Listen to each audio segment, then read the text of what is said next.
This story is titled, Mom Disowned Me for Not Supporting My Sister's Wedding, so I took back my house and left her homeless.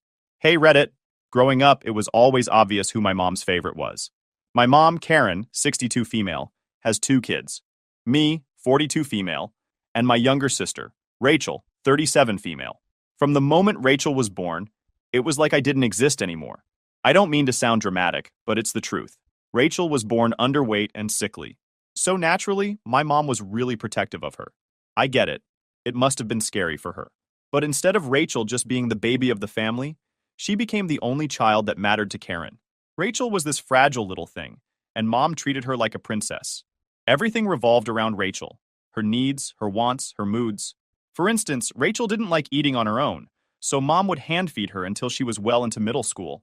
If Rachel had a school project or homework, Mom would just do it for her. And if Rachel didn't feel like going to school, Mom would let her stay home. No questions asked. Meanwhile, there was me. I wasn't ignored per se. I had food, clothes, and the basic necessities. But emotionally, I was on my own. Mom never really took an interest in my life unless it had something to do with Rachel. One time, when I was about 10, I had a dentist appointment that Mom forgot about because she was busy at a spa. I ended up waiting outside school for hours until a family friend noticed me and gave me a ride home. When I got back, Mom acted like it wasn't a big deal. She just said, "Oh, I thought you'd figure it out." My dad, Michael, may he rest in peace, was the only one who really saw me. He worked a lot, so he wasn't home as much as I wished he was. But when he was, he made an effort. Dad and I would sneak out for ice cream runs or watch movies together when Karen and Rachel were busy. He'd slip me extra money for school trips or birthdays and tell me not to mention it to Mom. Looking back, I think he was trying to make up for how overlooked I felt. But as much as Dad tried, the favoritism was impossible to ignore. Rachel got the best of everything. If I wanted something, I had to work for it or save up. Rachel? She'd just ask, and it would magically appear. One Christmas, I asked for a bike. Rachel asked for the same thing at the last minute. On Christmas morning, there was a shiny new bike under the tree. For her. I got a pair of socks. When I asked why, Mom said, "You're older. You can save up and buy one yourself." It wasn't just material stuff, though. Karen was obsessed with Rachel's happiness. If Rachel had a minor issue, like a friend didn't text her back or she got a bad grade, Mom would jump into action to fix it. But if I was upset about something, I was told to stop being so dramatic or figure it out like an adult. I learned pretty quickly not to bother going to her for anything. Rachel soaked it all up, of course. Why wouldn't she? She was living the dream. She didn't have to lift a finger because Mom did everything for her. It got to the point where Rachel didn't even learn basic life skills. She didn't know how to cook, clean, or even manage her own schedule. Mom shielded her from everything, which made Rachel completely dependent on her. It wasn't until high school that I realized just how toxic the dynamic was. Rachel would cry to Mom about how hard her classes were, and Mom would do her assignments for her.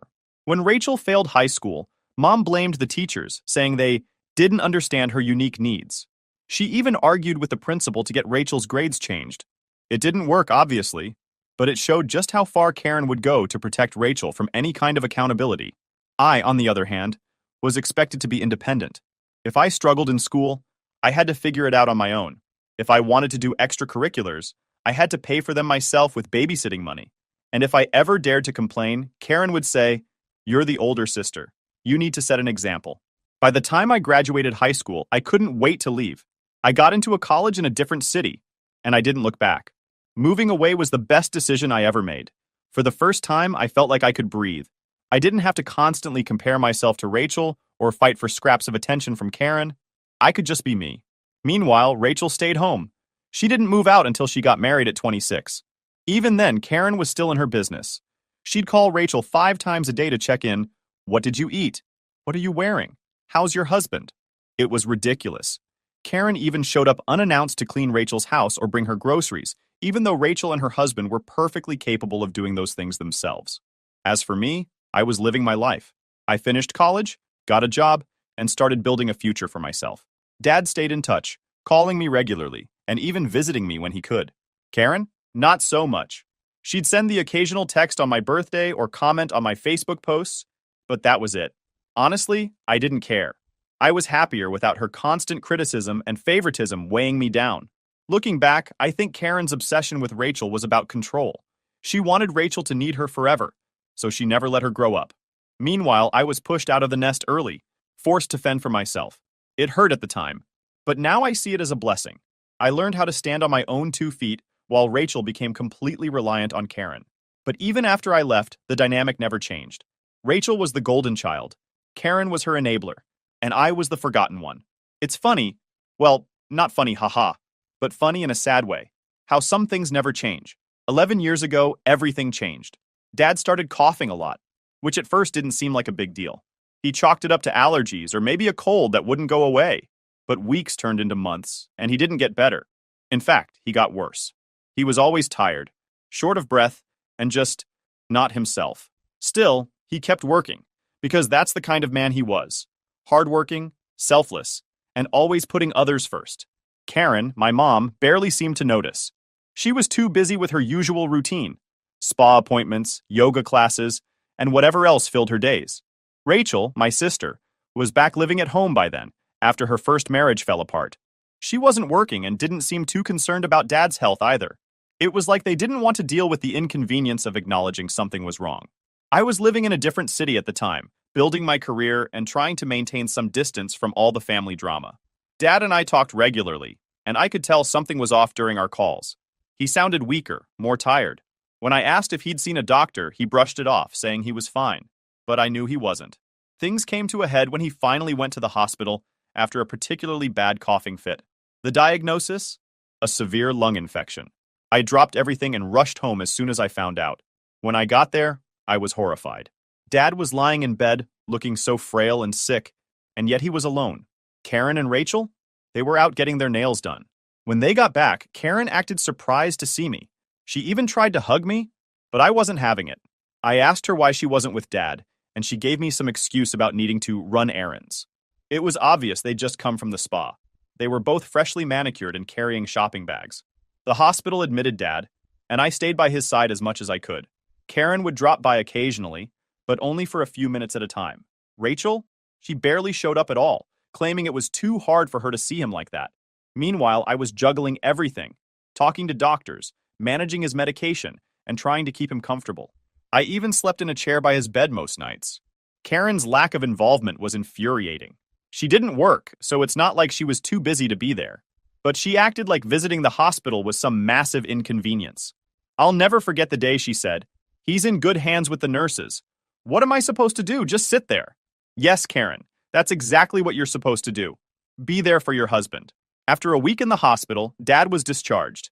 He still needed constant care, so we hired a nurse to help at home. Karen was supposed to step up and take on more responsibility, but she was as unreliable as ever. She'd forget to give him his meds on time, or she'd leave for hours to run errands and come back with shopping bags. One time, she was supposed to pick up an oxygen tank for him, but she decided to stop at the salon first. By the time she got home, I'd already had to arrange for someone else to deliver it. Rachel was no better. She claimed she couldn't handle seeing Dad in such a vulnerable state, so she just avoided him. She stayed in her room most of the time, scrolling through her phone or watching TV. At one point, during one of Dad's worst episodes, she even went on vacation with her friends. She left me to handle everything on my own. I ended up quitting my job to take care of Dad full-time. I didn't trust Karen or Rachel to do it, and honestly, I didn't want to leave him alone with them. He deserved better. I cooked his meals, helped him with his physical therapy, and made sure he had company so he wouldn't feel lonely. It was exhausting, but I loved him, and I'd do it all over again if I had to. Karen did try to put in more effort as Dad's condition worsened, but by then, it was too late. She'd sit by his side, but she'd be glued to her phone, posting on social media, or chatting with Rachel. It was like she couldn't even give him her full attention. And Rachel? She only showed up when Karen guilted her into it, and even then, she'd make excuses to leave after a few minutes. Dad passed away a few months later. He was surrounded by me, the nurse, and a couple of his friends who had come to say goodbye. Karen and Rachel? They weren't there. Karen had gone to some wellness retreat, and Rachel was out with friends. I called them both when it became clear that Dad didn't have much time left, but neither of them showed up. The funeral was a blur. I was heartbroken and exhausted, but I still had to deal with Karen and Rachel's nonsense. Karen spent most of the service talking to her friends about how unexpected Dad's death was, as if she hadn't been ignoring all the warning signs for months. Rachel cried loudly, making a big show of her grief, but it felt so fake. She hadn't cared when it mattered. A few weeks after the funeral, I got a call from Dad's lawyer about his will. I wasn't expecting much, maybe a small inheritance or a keepsake, but when I met with the lawyer, I was stunned. Dad had left everything to me: the house, his savings, his estate. Karen and Rachel got nothing. It broke my heart to think about how much pain Dad must have felt in his final months, knowing how little his wife and youngest daughter cared about him. Leaving everything to me was his way of saying he saw me, that he appreciated everything I did for him. But it also sparked a firestorm. Karen and Rachel were livid when they found out. Rachel actually screamed at the lawyer, saying it was impossible that Dad would do this to her. Karen called me, demanding that I share the inheritance with them. I refused. I cut off Karen and Rachel. It was necessary for my sanity. They were furious about the will, and their entitlement was exhausting. I moved back to the city where I was working, focused on rebuilding my life, and eventually met my husband. We got married, had a baby, and moved overseas for his job. It was a fresh start, and honestly, I didn't feel the need to inform Karen or Rachel about any of it. Fast forward a few years, and I gave birth to my daughter. Out of nowhere, Karen showed up at my house. I hadn't spoken to her in years, so to see her standing on my doorstep was a shock. She looked different, less polished, more tired. She apologized, cried, and said she wanted to be a part of my daughter's life. She even admitted that she regretted how she treated me growing up. She claimed she'd been living with guilt ever since Dad passed and just wanted to make amends. I'll be honest, I didn't trust her, but I decided to give her a chance. For a while, things were okay. Karen would video call to check on my daughter and occasionally send gifts. It felt normal for once. But then, as expected, the hints started.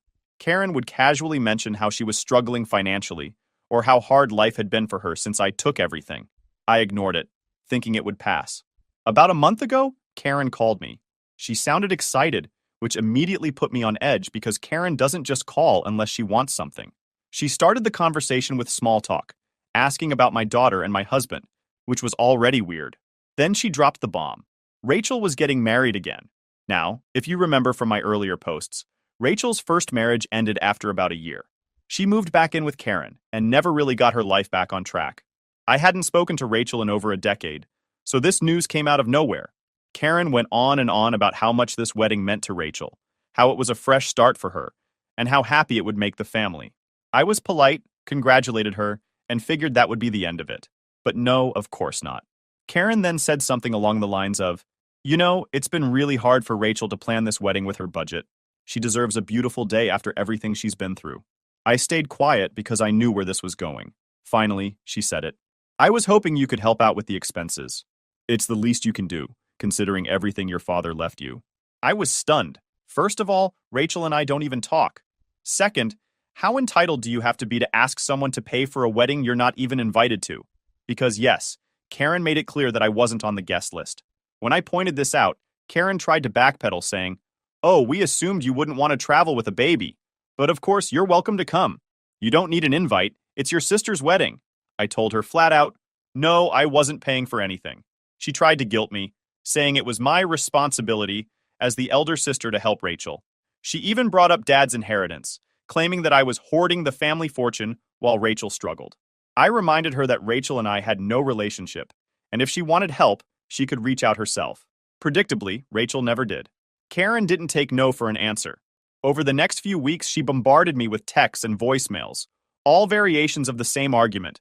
I was selfish, I didn't care about family, and I was letting Rachel down. She even said, "If you don't help, it'll ruin Rachel's big day, and everyone will know it's your fault." The thing is, Karen and Rachel were acting like I owed them something. But where were they when I needed help? When Dad was sick, I was the one who dropped everything to care for him. I was the one who stayed by his side while they went on with their lives. And now, after years of silence, they expected me to swoop in and save the day? Absolutely not. Karen escalated things by claiming that Rachel had already booked the venue and paid deposits for the decorations, caterers, and musicians. She said canceling everything would humiliate the family because the invites had already gone out. I asked her how they'd planned all this if they couldn't afford it. Her response? "We were counting on you." That was the final straw. I told Karen she could figure it out herself because I wasn't giving them a single penny.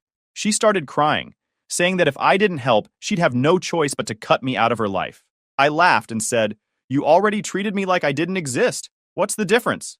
I hung up and blocked her. My husband supported my decision, but he did warn me that there might be backlash from extended family. He was right.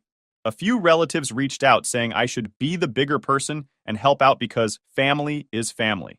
But where was all this concern when Karen and Rachel were treating me like garbage? I ignored them and stood my ground. Karen's final message to me was a voicemail where she said, "If you can live with ruining your sister's wedding, then I guess you're not the person I thought you were." I haven't responded, and honestly, I don't plan to.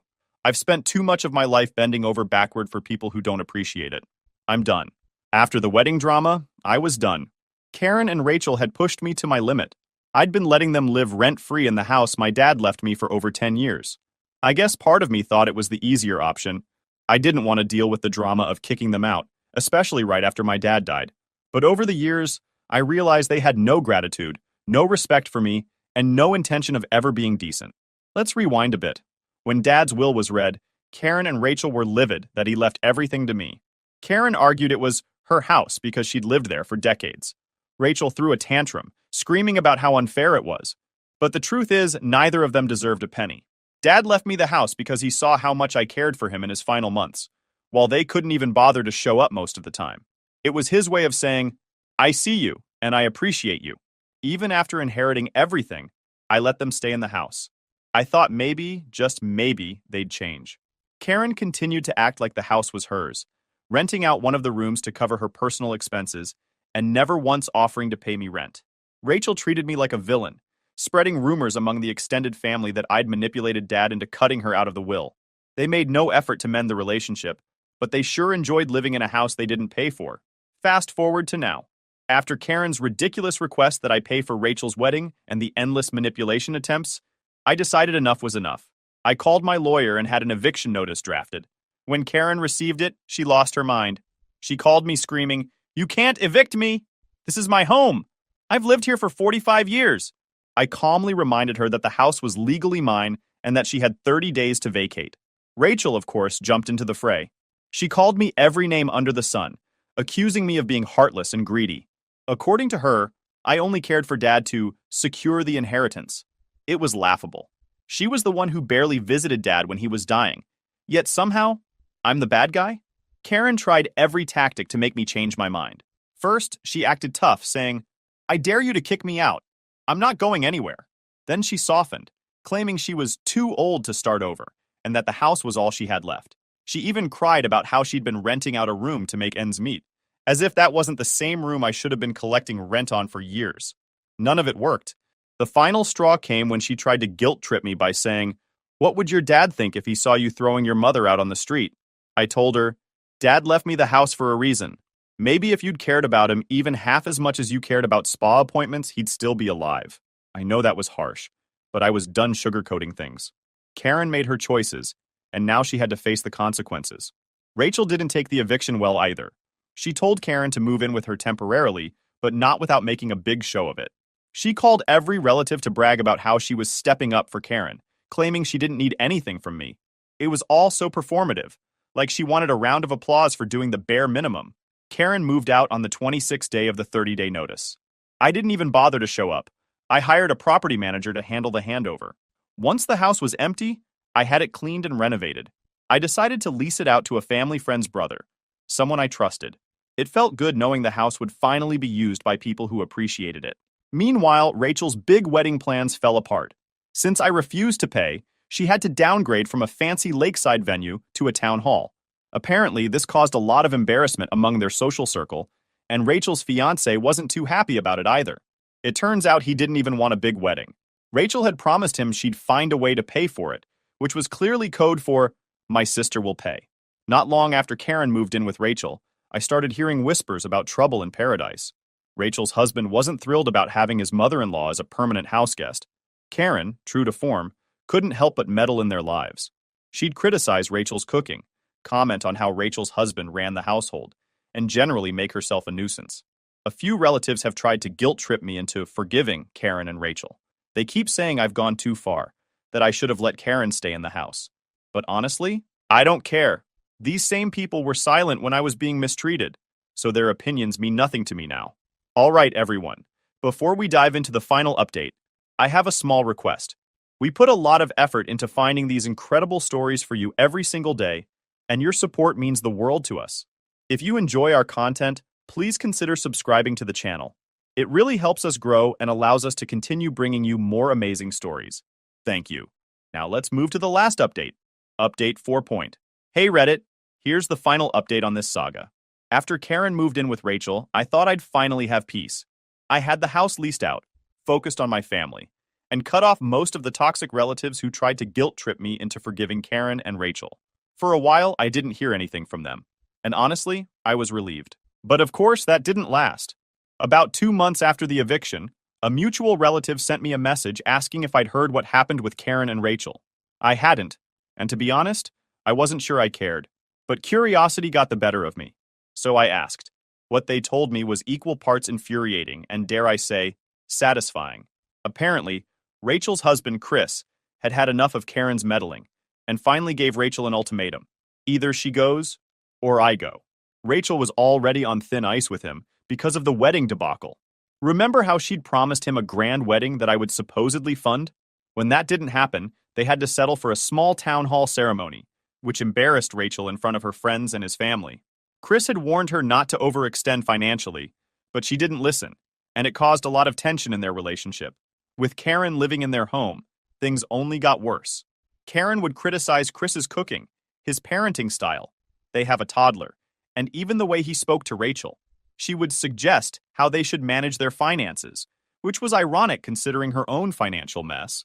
Chris tried to tolerate it for a while, but after one particularly nasty fight where Karen accused him of not being man enough to take care of his family, he told Rachel it was him or Karen. Rachel begged him to reconsider, but he stood his ground. Here's the kicker. Karen didn't leave quietly. When Rachel told her about Chris's ultimatum, she went ballistic. She accused Rachel of abandoning her just like everyone else, and even threatened to cut Rachel out of her will. An empty threat considering Karen has nothing to leave behind. This led to a huge argument between them, and Rachel, frustrated and likely embarrassed, told Karen to figure it out herself. So where did Karen go? To no one's surprise, she tried to reach out to me. She sent me an email. Yes, an email, because I'd blocked her on everything else, asking if I would reconsider letting her move back into the house. She wrote about how life had been so cruel to her, and how she had always done her best as a mother. She even tried to frame it as an opportunity for us to heal and rebuild our relationship. I didn't even bother responding. At this point, her manipulative tactics were just sad. After getting no response from me, Karen tried to guilt-trip some extended family members into taking her in. Most of them said no outright, probably because they've seen how she operates. One distant cousin agreed to let her stay temporarily, but Karen's stay lasted all of 3 weeks before she was asked to leave. The cousin apparently got tired of her demanding behavior and constant complaints. As for Rachel, she's now dealing with the fallout of her decisions. Chris didn't leave her, but their relationship is reportedly on very shaky ground. Between the wedding expenses, Karen's drama, and Rachel's refusal to take responsibility for anything, Chris has started pulling back emotionally and financially. He even suggested couples counseling, but Rachel has been telling everyone that he's the problem, not her. I also heard that Rachel has been venting to family about how unfair it is that I got everything from Dad. According to her, if I had just shared the inheritance, none of this would have happened. She conveniently leaves out the part where she and Karen ignored Dad during his final months and treated me like a villain for caring about him. It's always someone else's fault with them. Despite the drama on their end, I've been doing well. Leasing out the house was the best decision I ever made. The tenants are a wonderful family who genuinely love and respect the space. The rental income has given me financial security and allowed me to invest in my daughter's future. My husband and I are thriving in our careers, and we've started planning for a long overdue family vacation. As for Karen and Rachel, they've made their choices, and now they're living with the consequences. Karen is still couch hopping between relatives, and Rachel is stuck in a marriage that's on the verge of collapse. I don't wish them ill. I just don't care anymore. Their drama is no longer my problem, and that realization has been the most freeing thing of all. Thank you, Reddit, for reading and for all the support along the way. Take care, and thanks for everything.